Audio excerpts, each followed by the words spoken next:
with a real, we are sweet.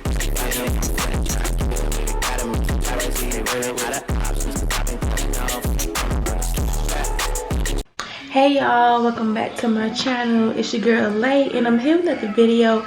Today's video is going to be me showing you guys how to make another custom wig, but using 613 hair. So you're going to need a blonde or tan cap, whichever one you call it. You're going to need your bundles. So this is my 613 hair.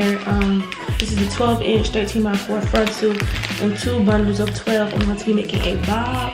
So that's all I needed. So I'm going to show you guys how to place the frontal and stuff on the cap and doing the guidelines. And then we're going to move on into the sewing machine and how to set it up with the white thread and everything. So stay tuned. So today I'm just going to do a voiceover. I'm going ahead and I'm putting the cap on my dome head. The size that I'm using is a 22 because this wig is for me. But just place your cap on there. You want the cap to lay as flat. Once I get to the back, you see how it's all lumpy or whatever, got that space. You want to pull the cap till it is like flat. I know when I go in there do my guidelines, y'all still going to see some space. But just make sure y'all make y'all's flat when y'all doing y'all's. This wig is for me, so I'm not really tripping.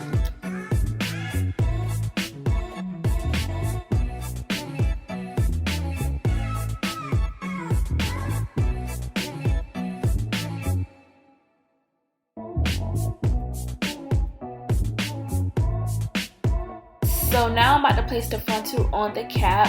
You want the frontal, like the hairline, to come at least an inch or half an inch above the cap. That way you can have, you know, some space once you put it on your head.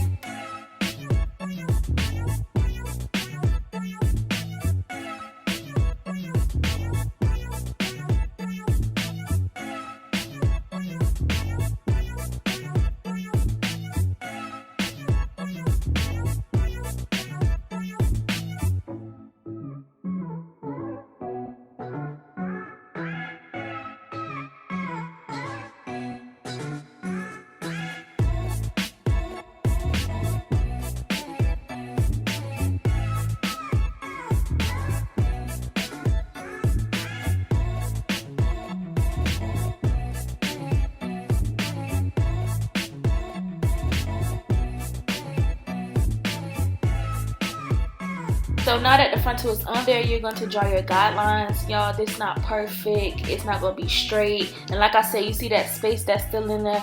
Make sure yours is flat or you're going to be going like how I am all over all the space. But pretty much, I just draw lines straight across. If you want to be more professional or whatever, you can use your measuring tape and like make it go from the frontal all the way to the back to actually size the space in between your lines.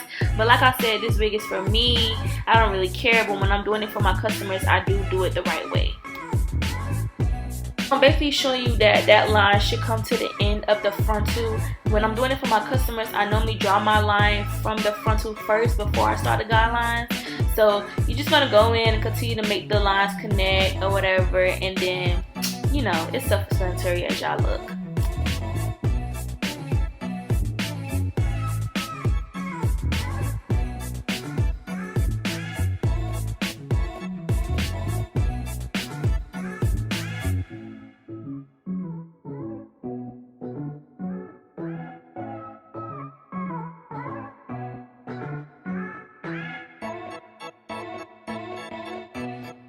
Now that we're done, I'm going to take the T-pins out and I'm just going to put them up at the bottom of my dome head. This is the dome head that I use for everything, so of course it's messy. But once I have all the T-pins out, you're going to go and see me, that first line where I did the guideline, you're going to see me connect it to like those little empty spaces to basically fill in where the line for the frontal should be at.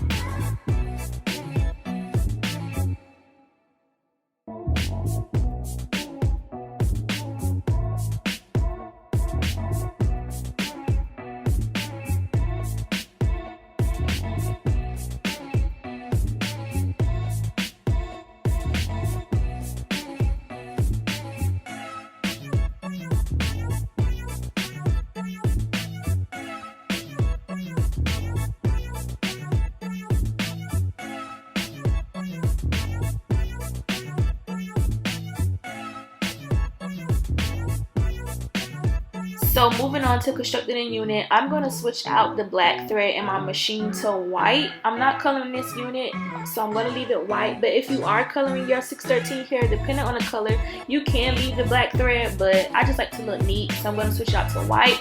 So I already have my bobbin threaded with white thread already, so I'm just going to go in and switch that out and change the roll at the top to my white roll as well.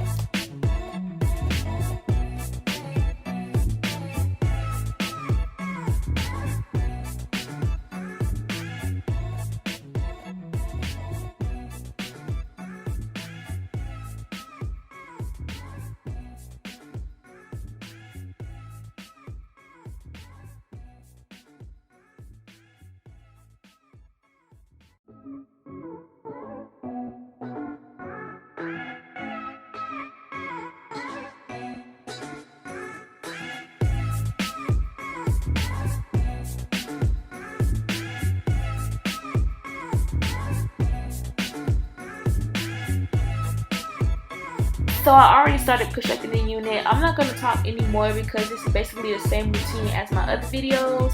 So y'all get the concept, continue to watch the video, and let's see the ended product.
One last thing, you guys gonna see me sew the frontal down with black thread. If you have white thread, please use white thread. Unless you're coloring hair, like I said earlier, I could not find my white one, so of course I had to use black. So that's the last thing I wanted to say.